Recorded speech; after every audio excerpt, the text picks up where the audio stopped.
Hey everybody, Daniel Fusco here. Welcome to today's 2-minute message.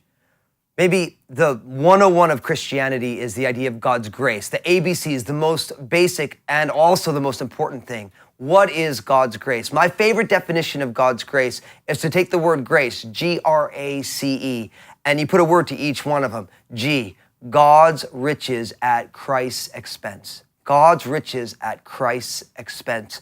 What it means is that God's grace is his unmerited, unearned, and undeserved favor. See, grace is God giving us something that we never deserved, but he gave it to us anyway. And the reason I like that God's riches at Christ's expense definition is because it puts Jesus at the center. See, we can't talk about God's grace without talking about Jesus. And Jesus' death and his resurrection is all about God wanting to bless us, even though we don't deserve it. All of us have made mistakes. There's not one of us who hasn't made mistakes, but God desires to bless each one of us still. So when I think of God's grace, I get so excited because I realize that God has given me and us the most amazing gift that we find in his son, Jesus. So that's why we want to walk with Jesus and we want to experience all of God's grace, all that God is for us in Christ, we want to be experienced. Now listen, I realize that in the areas that we've made big mistakes, it's really hard sometimes to receive God's grace. And if you need to just put in a comment, this is an area that I'm struggling to experience God's grace or receive God's grace,